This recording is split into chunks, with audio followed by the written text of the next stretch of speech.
Good afternoon, everybody. It's a pleasure for me to introduce the speaker today, Dr. Amy Michelle Calderon. She's a staff gastroenterologist and serves as the Associate Program Director of the Gastroenterology Fellowship at Metro Health.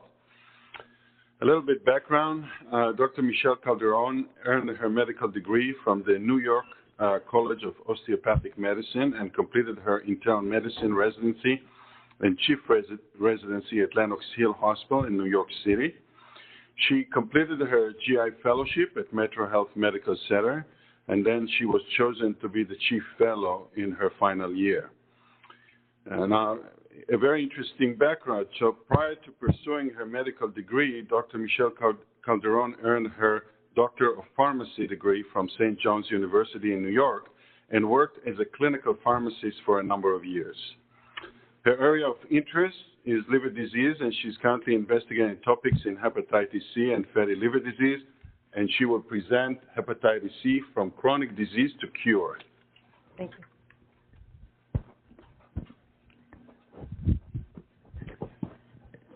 Okay.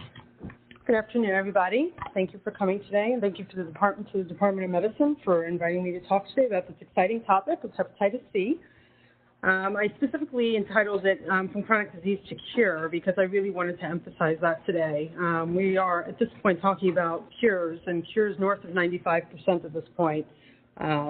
So as gastroenterologists, we're really in a different era, and we're talking to our patients. The conversations we're having with our patients today are very different than they were just a handful of years ago with the prior treatments available. So with that, we'll get started. My objectives today are to discuss the background and epidemiology of hepatitis C, to explain the full evaluation of a patient with hepatitis C, to review current treatment options and cure rates, and to describe why achieving cure is important. Just some background. Hepatitis C is a single-stranded RNA virus. It was formerly known as non-A, non-B hepatitis throughout the 1970s until it was ultimately discovered in 1989. It's the most common blood-borne pathogen in the U.S. Transmission is via infected blood. There's no vaccine available yet. There are some trials underway for both therapeutic and prophylactic vaccines, so that could be the next exciting thing in hepatitis C. First therapy was interferon, initially approved in 1991, and really from then through about 2011, 2012, treatments really still lasted nearly a year, up to upwards of 48 weeks, with dismal cure rates and pretty poor tolerability. If we remember back to treating our interferon patients, it really was a labor of love and handling a lot of side effects. Unfortunately, the outcomes weren't very good at the time. Just some epidemiology. It's estimated to believe about 3.5 million Americans are living with hepatitis C, and this number is believed to be grossly underestimated. This is based on NA's data, which did not include people in prison, didn't include nursing facility residents, didn't include the homeless. So that number is actually believed to be much higher, closer to 5 to 6 million who are living with hepatitis C. Large majority, about 3/4 of those people were born in the so-called baby boomer population, birth cohort, 1945 to 1965. And yet, about half of the people believed to have hepatitis C know about their diagnosis. So it's still grossly underdiagnosed. We know that the main risk factor is IV drug use. Sexual transmission is said to be very low, but we know it does occur. And what's interesting now is that the annual hepatitis C-related deaths now exceeds those of HIV and other communicable diseases at this point. So this continues to be an issue despite having really good treatments today. Just some background on the natural history of hepatitis C. When somebody comes in to see us and they were exposed to hepatitis C and they have a positive antibody and they carry a viral load, people always want to know what their risk of becoming cirrhotic is. So generally, if they've been exposed to hepatitis C, about 80% of the population will go on to have chronic disease. And this is the opposite of hepatitis B, where 80% of the population will go on to clear. In the case of hepatitis C, pretty much this is a chronic disease once exposed. And then of those 80% that go on to have chronic disease, another 20 within that 20% develop cirrhosis. So that's, of course, what we're most concerned about is patients who develop cirrhosis, end-stage liver disease, and potentially, and they're very high risk for HCC or hepatocellular carcinoma, which is a primary liver cancer seen mostly in cirrhotics. However, we do know that HCC can develop in non-cirrhotic patients with hepatitis C as well. So who's at risk for hepatitis C infection? As I mentioned, the highest risk factor is anybody who is currently using IV drugs or is formerly exposed. It only takes once. Receipt of blood, donated blood, or organs prior to 1992 when we started screening the blood supply. And today, if somebody asks you prior to a blood transfusion, you can rest assured and tell them that the risk of transmitting hepatitis C at this point is less than 1 in 2 million units. Perinatal transmission is there. It's estimated to be about 5% vertical transmission. And unlike hepatitis B, there's really no prophylaxis. So the key here, and I think this is where screening guidelines will change, is really to capture young women with hepatitis C prior to conception, because unfortunately there is no prophylaxis. There's no immune globulin, there's no vaccine. So when a woman is pregnant with hepatitis C, they do have a fair risk of transmitting it to their child. Additionally, sex with a Hep C infected person is a risk. Sharing razors and toothbrushes is a big thing that we warn people against, and unregulated tattoos. So there's a lot of recommendations about who to test. The major takeaway from today is that we should be testing all baby boomers. CDC put out this screening notice in 2012, and we've known about it for a number of years. We're doing an okay job, but we still have a lot of work to do.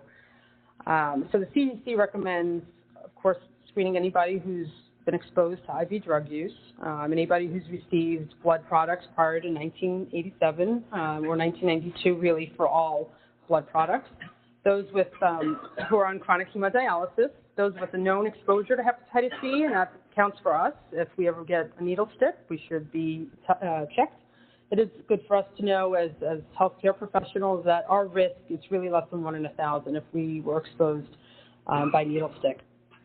And then children born to Hep C positive mothers should be tested, but children should be at least somewhere between 2 and 3 years old prior to getting tested, because the antibody we know crosses the placenta. So if we test too early, we're going to get false positive results for long term. Okay, so this slide really just highlights the issues related to hepatitis C and basically patients who are exposed by IV drug use. Now, there's no surprise that we know our baby boomer population was exposed mostly through IV drug use. But what's really more alarming is looking at the new infections. This data is as of 2014, where it shows nearly 31,000 new infections in 2014. There's a shifting demographic that I'll go into shortly. This is primarily now young people. This is no longer necessarily baby boomers. So young people, and we'll go into that in a little bit, where now 80% of the people newly infected are infected by IV drug use. And this is basically par for the course given the opioid crisis that we have in this country. Okay, so in the primary care setting, what do we do in terms of screening? So if you have somebody that needs to be screened, you start off with a Hep C antibody. And if it's negative, for the most part, you would stop there unless you suspect that they were acutely infected. If they're reporting that they were exposed, then you would go on to order a viral load. But in most cases, if you have a negative antibody, you stop. If you have a positive antibody, you do go on to order a viral load. And remember, about 80% of people who have a positive antibody will carry a viral load. So once you get the viral load back and you confirm that they have chronic, they are carrying a viral load, that's really when you start referring them and linking them to care and referring to GI. Now, with regards to acute infection, this is new cases. New cases are dramatically on the rise. Now, this is partially due to better screening that we've been doing, so we are finding newly diagnosed patients. However, there is a belief that the increase is really due to the opioid crisis in this country and the rise in IV drug use. And so numbers, at least threefold increase since 2010 in the number of new cases that we've been diagnosing. The key here really is the shift, this demographic shift towards young white people in non-urban areas. So our baby boomer population, for the most part, we're thinking our black Americans in more urban areas. So this is really a big shift. The age group is really 20 to 29. This is the highest age group where we're finding new infections. So age 20 to 29, and then 30 to 39 are really where we're finding our new infections now. West Virginia, Kentucky, Tennessee, actually Ohio have the highest rates in the country. With regards to acute illness itself, there seems to be this belief that acute hepatitis C doesn't occur. I think some of our fellows can say that we've seen a couple of cases in the last few months, and it definitely can occur. It occurs less often than acute hepatitis B, but patients can definitely present with acute hepatitis C, acutely ill, jaundiced, with LFT abnormalities, gross LFT abnormalities.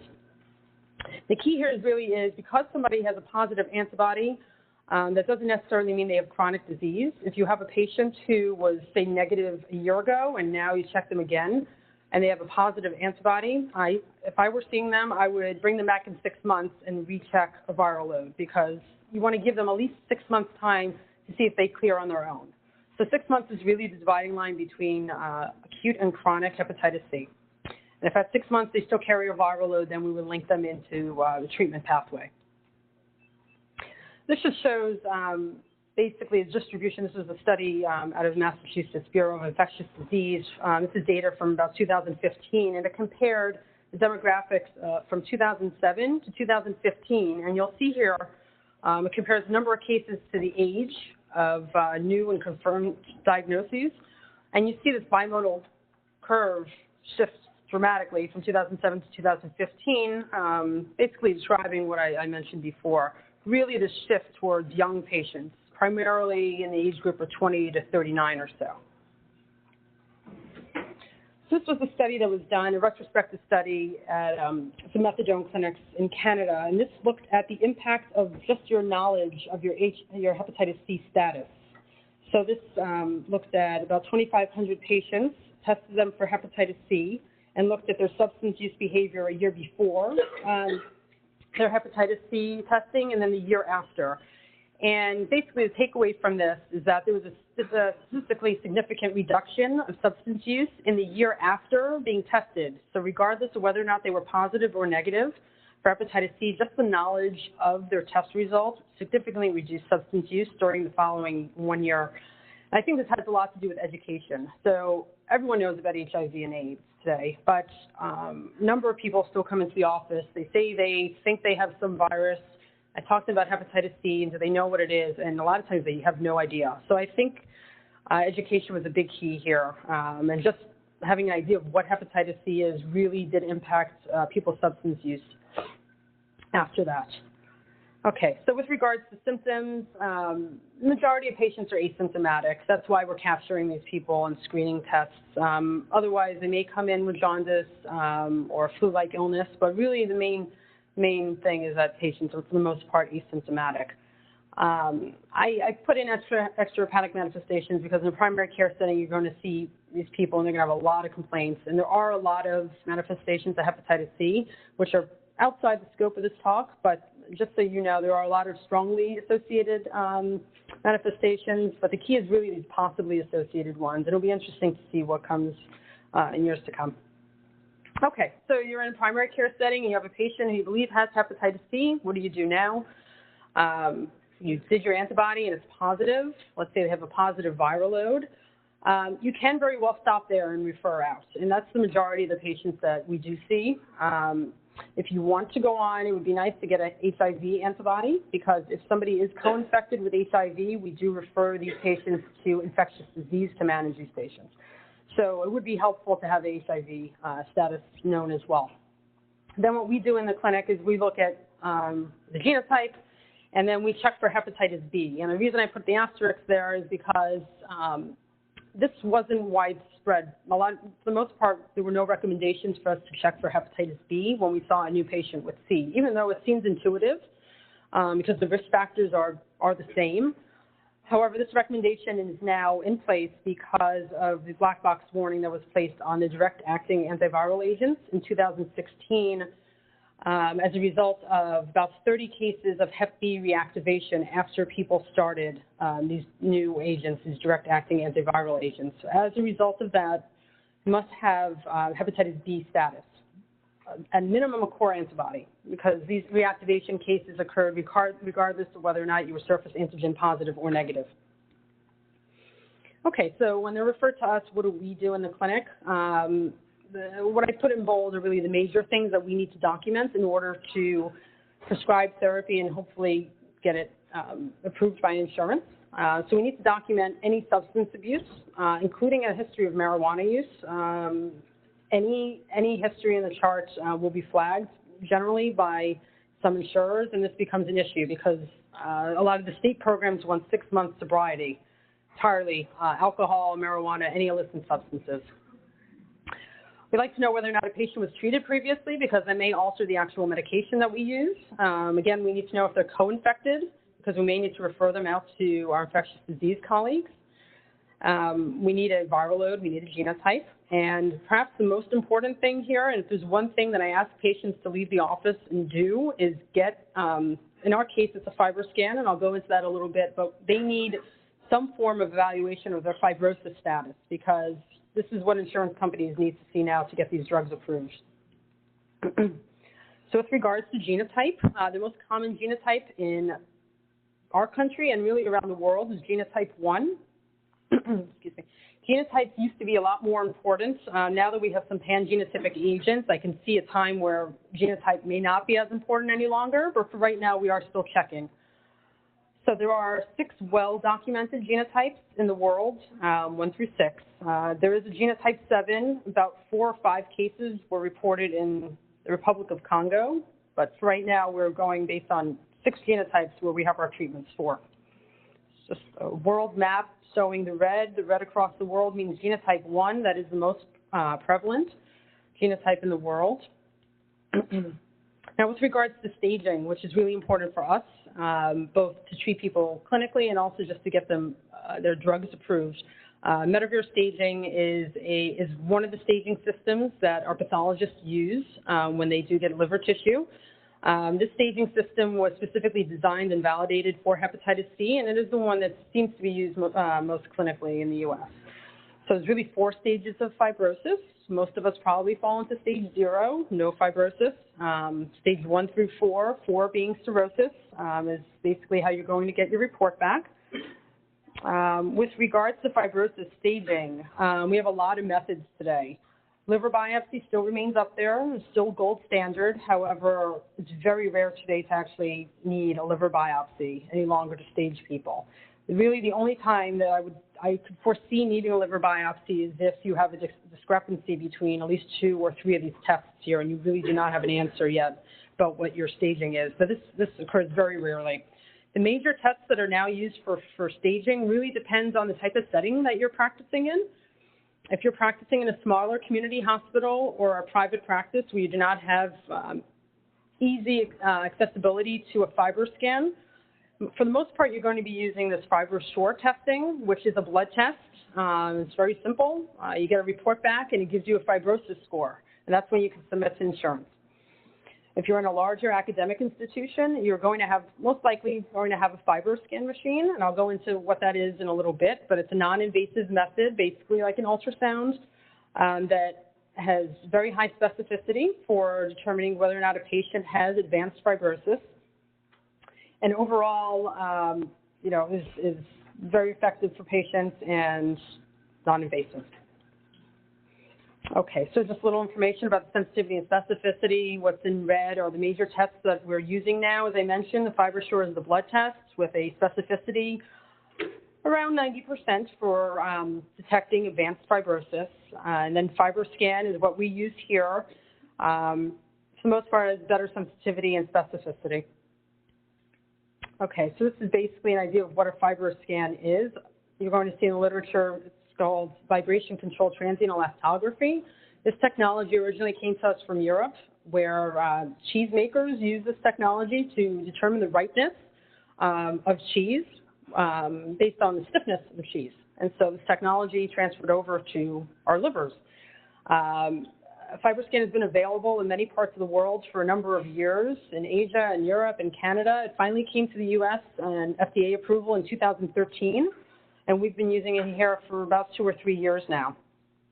Basically, a patient comes in after fasting for a few hours, and they have basically the equivalent of an ultrasound performed. The way this is recorded is in kilopascals, which measures the shear force, the stiffness of the liver, is the way I like to describe it to patients. And basically what you see along the arrow is the readouts. Basically, depending on what type of liver disease somebody has, the numbers here are going to be different. These numbers indicate their fibrosis staging. So most of us in the audience will probably have a normal FibroScan. That would probably put us somewhere around 5 kilopascals.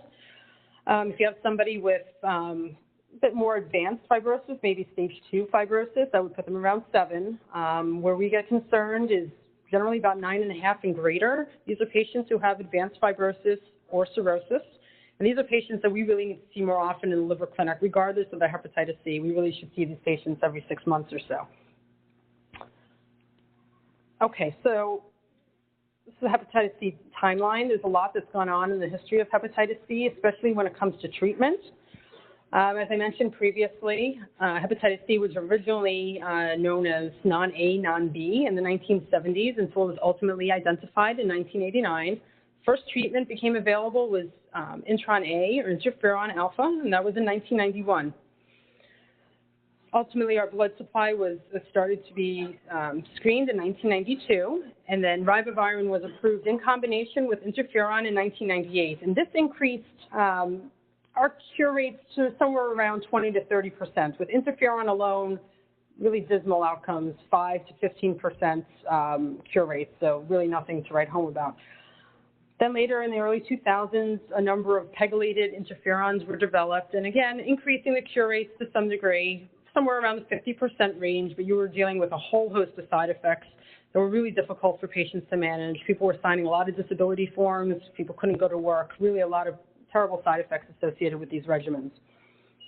Then around 2011 to 2013, some of the protease inhibitors were approved, boceprevir, telaprevir, and later simepravir. I like to say that these drugs really added fuel to the fire because while it did increase cure rates to close to 80%, you really just added on a lot more side effects to patients. So these drugs were used still in conjunction with interferon and still with ribavirin. So in addition to your anemias and your flu-like illnesses and your disabilities, you were adding another drug on that had side effects of their own, primarily dermatologic. And then finally, 2014, Harvoni was approved. Gilead did a wonderful job at marketing this drug because to this day, people still come in asking only for Harvoni, even though there was a handful of drugs that have been approved since. Harvoni really was the blockbuster drug for us. And this came out in 2014. It was the first all-oral, one pill, once-a-day agent. For the most part, we used it for 12 weeks. In some cases, we used it for 8 weeks. And this really started a lot of the excitement with hepatitis C. We started seeing patients with hepatitis C who we haven't seen in years, who finally who saw the commercial for Harvoni and came back to see us and wanted to be treated. And then the next big milestone was in 2016 when we had our first pan-genotypic agent. So Epclusa was that first agent, and this treats all genotypes available. And there's been a number of drugs available within this time as well. So it's great that we have treatment, but what's the ultimate goal here? The ultimate goal is cure. So what really defines cure? Cure is defined as sustained virologic response at 12 weeks. So meaning 12 weeks from your last pill, whether you're being treated for 8 weeks or 12 weeks, you test somebody 12 weeks after the last pill, and if they have undetectable viral loads, they're cured. This basically is the cascade of care that's shown. Now, the years of 2003 to 2013, but a lot of these numbers are still applicable today. It basically starts off with our 3.5 million patients who are estimated, who we believe have hepatitis C in this country. About half of those are actually diagnosed and aware of it. For the most part, those people do have access to outpatient care. And this is where there's a big dividing line, right? So people who have access to care and people actually receiving treatment, there's a huge gap there. And so here it says about 16% are prescribed hepatitis C treatment. This number is still about true even in 2018. Reported literature shows that only about 20% of patients who we prescribe therapy to actually receive therapy, and that's pretty true with the actual numbers we have here at Metro.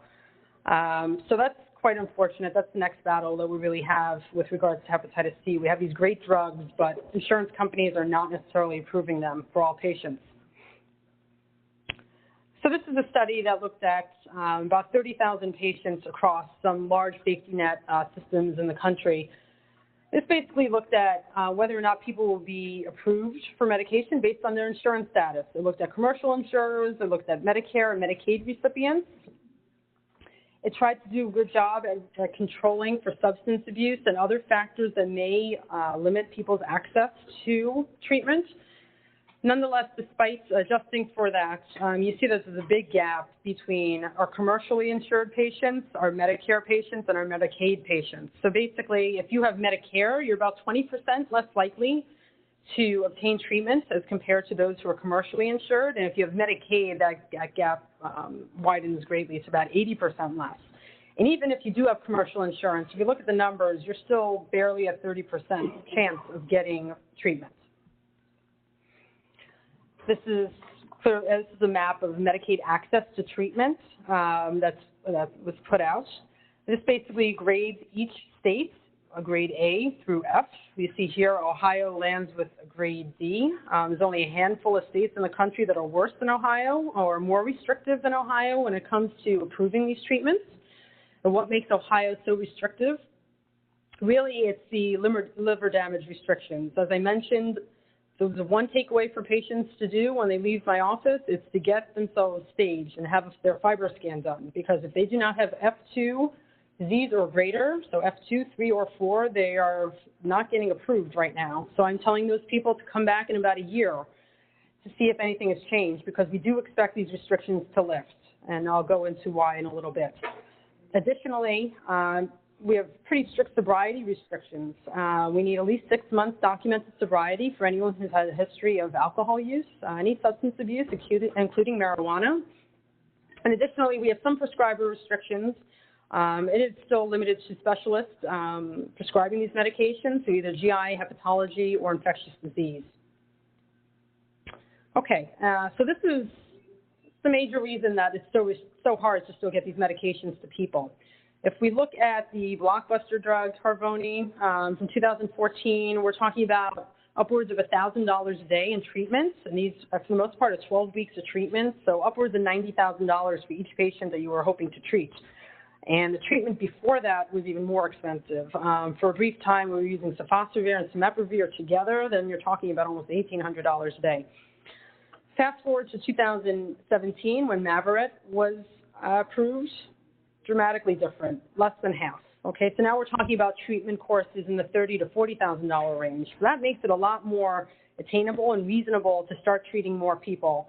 It's been estimated that if we were to treat every person in this country with hepatitis C, it would cost over $300 billion, which is probably not feasible right now for our system. But this is the reason why we expect the restrictions to lift a bit in the next year or so, because we do have much less expensive therapies now. Okay, so this is just a schematic as to why hepatitis C is actually curable as compared to other chronic viral illnesses such as HIV and hepatitis B. Hepatitis C's life cycle occurs entirely in the cytoplasm and has no nucleus involvement, so there's no reservoir for the genetic material to remain around. Okay, so this also shows some points of where these drugs are targeting. The backbone to all therapies, all hepatitis C therapies are combination therapies, even though they're placed in one pill, they're combinations. And for the most part, the backbones of therapy are NS5A or NS5B inhibitors, and this really inhibits viral replication and viral assembly. These are the currently available direct-acting antiviral agents. These are the individual agents. Again, these are all used in combination. For the most part, we're treating people for 12 weeks. There are some cases where we're treating for 8 weeks, depending on the drug and depending on the patient. What I highlighted in red is really for us to remember how, what category these drugs fall into. It's probably a little more detail than we need to know. This is the ASLD, is the American Association for Liver Diseases, and the IDSA, which is the Infectious Disease Society of America, has joint guidelines about the best treatments available for hepatitis C now. And the listed agents here are what's available now on the market. The top 4 agents are the ones we use most often. I would say that I have definitely changed my prescribing practices and moved entirely to Mavorix. Again, it's a pan-genotypic agent. We can use it in patients who have renal insufficiency. It's the least expensive medication. And it's the one that, for the most part, is on most of the state formularies at this point. So I've really moved away from using Harvoni for a large part of my patients. Okay, so now when we're talking about cure rates, we've been talking about how great these treatments are. Well, how great really are they? As I mentioned earlier, in the age of interferon, at best, in the early, around 2011 to 2013, at best our cure rates were somewhere around 80%. However, we were still really dealing with very significant side effect profiles. Then finally, in 2014, a lot of the studies that I looked at and I used are based on Harvoni data, again, because it was the first really drug out there that had all this data. And any drugs that have come out since Harvoni have either equal or better efficacy. So that's why I really stuck with these studies. So basically here, this is Harvoni in the turquoise, 94 to 99%. No longer requiring ribavirin and definitely no longer including interferon. This is just some real-world data looking at SVR12 or cure rates with Harvoni. And this was looking at 8 weeks versus 12 weeks. That's really not as important as the numbers across the top, okay? So this ION3 was a study that allowed Harvoni to be approved for an 8-week course if somebody has a lower viral load, under 6 million, and approved for 12 weeks, it was over 6 million. So out of ION3, which was the clinical trial, 96% across the board, regardless of 8 weeks or 12 weeks. The next 4 studies are the real-world data, and if you look at the numbers across the top, regardless of whether you treat it with 8 weeks or 12 weeks, the numbers are quite good. Okay, so for the most part, if a patient has a lower end viral load of under 6 million, you can get away with an 8-week course of Harvoni. Okay, so it's great that we can cure people, and from a public health standpoint, there's no question that curing people is the way to go. However, I wanted to focus here really on more the impact on the patient themselves. Why is cure important for the patient himself or herself? Okay, so as I alluded to before, annual deaths are on the rise from hepatitis C. They now surpass annual HIV deaths and other reportable diseases. And so this is definitely a major issue in the coming decade. This graph, I think, depicts it nicely. It looks at the rate of decompensated cirrhotics, so this blue line here, and those who will develop hepatocellular carcinoma, as I mentioned, which is primary liver cancer. If we look here in the next decade, we expect these numbers to rise dramatically and peak, because these are our baby boomers who are aging. And so one of the major risk factors to developing liver cancer or hepatocellular carcinoma is advancing age. And so in the next decade, we're going to be seeing a lot of liver cancers. And I think that's panning out now. We are seeing a lot of liver cancers here in our clinics. So we do expect this all to rise. So what are the clinical outcomes that are related to cure in the era of these direct-acting antiviral agents? This was an observational study out of the VA hepatitis C registry that looked at about 50,000 patients. About 1/3 of them had advanced liver disease, basically advanced fibrosis and or cirrhosis. About 93% of them achieved SVR, that's not the news here because we already expect that. Big news really was that it showed a significantly reduced all-cause mortality, and even more important from my standpoint is really the lower incidence of hepatocellular carcinoma by about 80%. So I think that's really significant when we're talking about the rise of liver cancer in this country and how to hopefully avoid another peak in later life. When we have these young people now who are infected, we really want to try to prevent decompensated cirrhosis and or liver cancers down the line. So we know our baby boomers are sort of headed there unless we get them treated. But it's really also about treating our young people and avoiding the complications associated with hepatitis C. Okay, so this study showed also a reduction in liver transplants in the era of direct-acting antiviral agents. Hepatitis C was a hot topic in the liver world, and now really the hot topic is more fatty liver disease and NASH. The reason for that is because, as you see here, the annual incidence rates of liver transplant need and patients being placed onto liver transplant lists have dropped pretty dramatically now in the era of direct-acting antiviral agents. The red line here is hepatitis C. The blue line is NASH, so non-alcoholic steatohepatitis, which is basically advanced fatty liver disease, and hepatitis B, which you expect to remain pretty stable in the green line below. So basically here we see this dramatic drop in liver transplant need. Patients placed on wait lists now for not only patients with hepatitis C, but really those with decompensated cirrhosis, okay? We are still going to see a fair number of hepatocellular carcinomas, and in those cases, we will still be referring to transplants. However, the real key here is this drop in our decompensated cirrhotics and not needing to place them on transplant lists anymore. And this depicts this nicely, where there's a 32% reduction in placing our decompensated cirrhotics on transplant wait lists. And this is in contrast to now non-alcoholic steatohepatitis, which is really on the rise in this country, obesity, diabetes, for a number of factors. So this is the next really hot topic for us in the liver world, and there's a number of agents in the pipeline where we expect treatments hopefully in the next 2 to 3 years for. Okay, so lastly, one of the favorite questions people like to ask, patients like to ask, is can my cirrhosis or fibrosis be cured or reversed? And the answer is yes, maybe.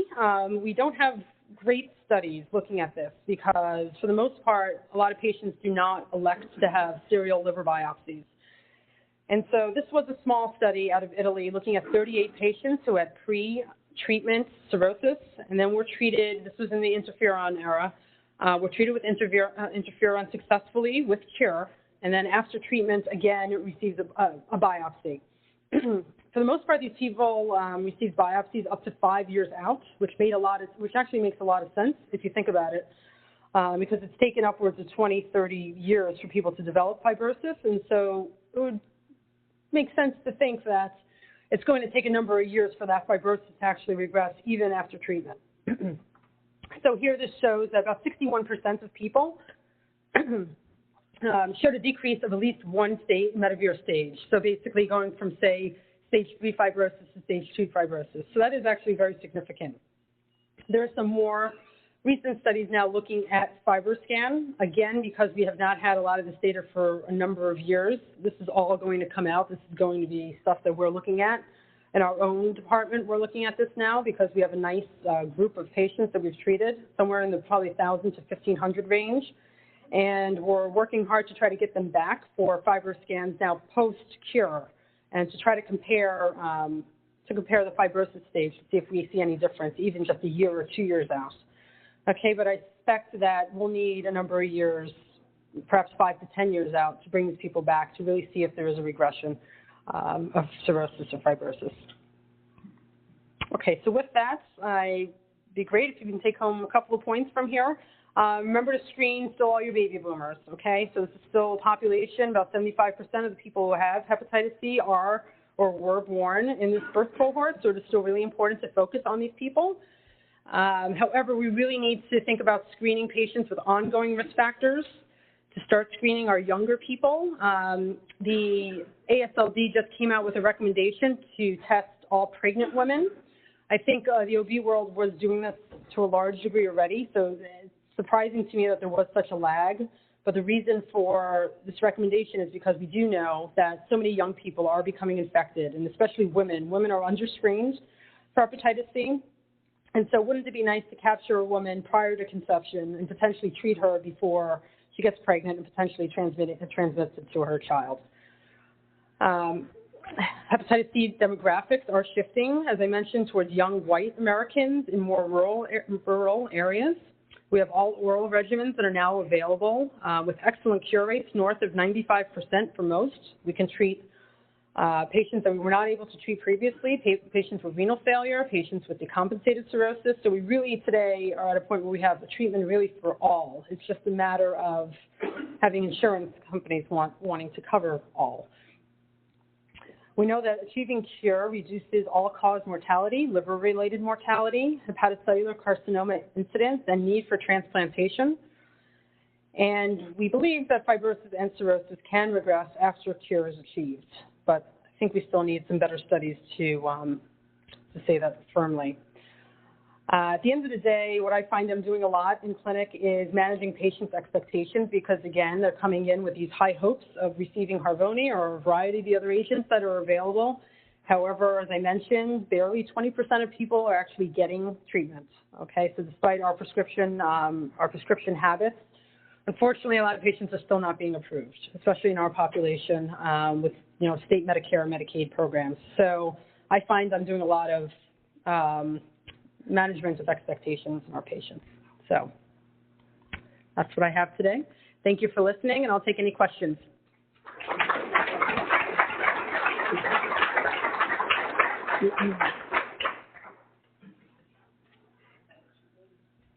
Yes, Dr. Wolf.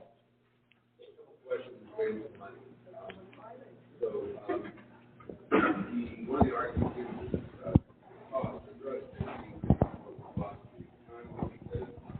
decrease complications, decrease speed, everything else.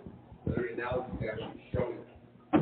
The related question is vaccines at the beginning. Will vaccines be cost-effective with an infection that's really kind of limited to a certain segment of the population and not really generalized to the whole population? So with regards to your first question, I think that, what was your first question? It was about the cost of drugs initially was probably prohibitive. The argument given, and I agree with the argument, is that they're going to decrease the downstream costs of the disease. But are there any, the drugs have been out for a while now, are there any analyses actually showing that? And secondly, related, is you mentioned vaccines at the beginning, and people are sort of wavering of vaccines, my understanding. Would vaccine actually be cost effective for the population as a whole? So basically, when we talk about treatments and finite treatments, in this case of 8 to 12 weeks, we look at what the really the cost to society is going to be, and we generally QALY data where we look at somewhere between $50,000 and $100,000 per person. So when we treat people, I think today when we treat people, because the treatments are a lot less expensive, I think it ultimately would be more cost effective to be treating all at this point as opposed to treating the later complications. I haven't seen any specific analyses looking at the later complications. However, I do believe that the complications related to late-stage hepatitis C, cirrhosis, repeat admissions, potentially liver cancer would be greater than the $40,000 to $50,000 now that we're treating people with once. Okay, so for the most part, we expect cure rates to be very high. So that's why I expect insurance restrictions will be lifted very shortly. That is what we are being told right now. The second question with regard to vaccines, yeah, I think if there was a good prophylactic vaccine, I don't believe a therapeutic vaccine would be very useful, and that is one of the trials that are out now for a therapeutic vaccine, given that we have really good treatments. Unless the vaccine was, it depends on, I guess, the cost of the vaccine and the efficacy rate of the vaccine for a therapeutic standpoint. But from a prophylactic standpoint, yeah, I think definitely, because we know that we have a lot of people with hepatitis C who are undiagnosed. And so the exposure will still be out there, even though people are more aware of hepatitis C. I definitely think that a prophylactic vaccine would be actually very important, and especially important for us in the room as healthcare professionals. Wouldn't it be nice to have a hepatitis C vaccine, just like we're vaccinated against hepatitis B and a number of other things? That's the point I was getting. I think it'd be more focused vaccination versus universal like hepatitis B. Yes. Thank you, first of all, for an excellent talk. I really enjoyed it. The question I have is related to, and it touches on what Dr. Wolf was asking about, and that is the requirements put on by the insurance companies to restrict who gets it. and I'm interested in the one related to fibrosis. So as I understood it, you have to wait to hit some threshold for fibrosis. I guess the question is, what you're trying to do is to prevent the damage to the lung, prevent end-stage liver disease, and decrease the risk of hepatocellular carcinoma, which I'm not sure I understand the relationship between hepatocellular carcinoma and fibrosis, although I know usually when we see hepatocellular carcinoma, it's in people with established cirrhosis. Generally. So it would seem that you would want to start the treatment in people before they get fibrotic and not wait until they're, you could make more of an argument for not treating them once they're already damaged. What is the rationale for that threshold? Is it simply economic, or because it excludes a large number of patients, or is there some physiologic rationale that drives it? So that's a great question, and this is what I find I'm answering a lot in clinic, because my rationale would be to treat everybody for the sake of preventing later complications. However, the reason for the restrictions really is cost-related. As I mentioned, it's estimated if we were to treat everybody, it would be over $300 billion. And so it's really about limiting the access and the number of people who are being treated, because there is no physiologic rationale for not treating a 25-year-old who is newly infected and preventing them from not only their own decompensation, but infecting others. And a follow-up question on that. The restriction on people who are using substances, which I assume was alcohol or other drugs, is that because of poor compliance and therefore you don't get the benefit of the drug, or is it because they're more likely to get reinfected after you treat them, or why? And is there a difference between an alcoholism or taking IV drugs? Right. So for the most part, the concern is really compliance. So what we do here at Metro, we work very closely with our specialty pharmacists here who really are our right hands when it comes to getting people treated. What we do here at Metro is really bring people back a lot. We do a lot of phone calls. We bring them in close to every month really to get lab work done. There is no clinical need necessarily for bringing people back every month. But we really, I think, do this more for sake of compliance and making sure that they're taking their pills, because once they get approved, these medications are, of course, expensive. We do see people coming in who somehow stop their medication after 5-6 weeks, and it's very frustrating. For the most part, even patients who have stopped early have still obtained cure, which is great. However, compliance is a big issue. You want to make sure that when you're giving people these types of medications that they're going to take it, because they may be one chance only. They may not get approved again for these things.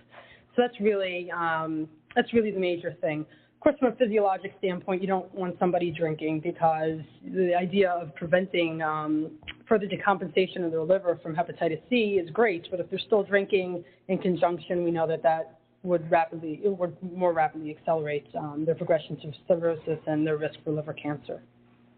My concern with this is one of equity and social justice, which is if you have a disease where 80% of the new people are IV drug abusers, right, and you say we're not going to treat people who are using substances, you've eliminated them. The other thing is that if you say you're not going to treat people who have any kind of an addiction, what causes poverty? 40% of the people on Medicaid have some kind of either mental illness or substance abuse. So you're going to disproportionately affect poor people, and actually exclude. You have to be a wealthy IV drug abuser in order to get treated. Yeah. I agree with you. The only argument I can make is the risk of reinfection. For an active substance, for an active IV drug user or intranasal drug user, there is a real risk of reinfection. And so while I'm not arguing for it by any means, the only argument I can make for it is that risk of becoming reinfected, which is a real risk, of course.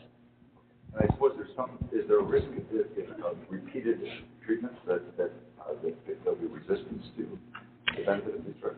So if you were cured previously, I think we need more data on that because these drugs are new. However, I don't see an insurance company repeatedly approving these medications for somebody who becomes reinfected. Yes. So in rheumatology patients, we're frequently limited in using methotrexate and have to go to more expensive TNF inhibitors. In these patients who have hepatitis C, can we risk stratify by fibroscans to reduce overall expense of care?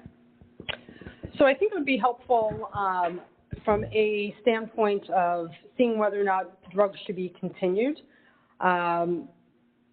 So it hasn't been validated. That's the problem, is that we can use it and we can take the idea and extrapolate from it, but we really don't have it well validated. So that's going to be the problem. So if you do have a patient who does progress despite, maybe we get basically if the FibroScan says they have no fibrosis and then they come back and they have advanced liver disease, you have really nothing to hang your hat on because the test is not yet validated in that population. But I could see a time where it would be.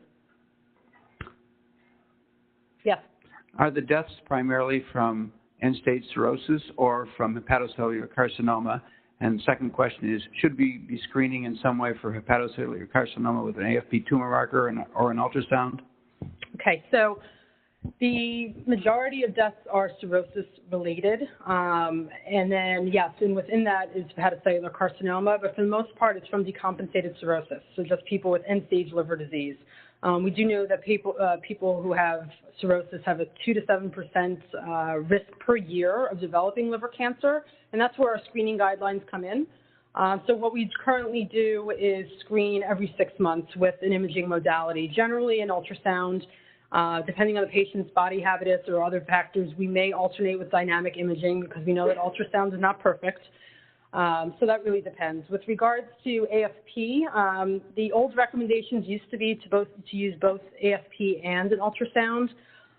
It really depends on your practice.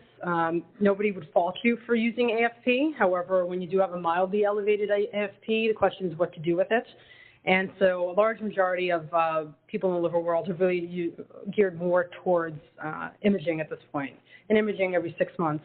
And with that brings up a good point with regards to treatment. So if you have a patient who was treated successfully for hepatitis C, but has advanced fibrosis or cirrhosis, it's really important to remind these people they still need to see us. They still need to come to a liver clinic every 6 months because they still have liver damage that needs to be monitored. So it's not only the hepatitis C. We see a lot of patients that fall off and fall away from our clinics after they get treated, and they still need to come see us. Great. Thank you, everyone, for your time.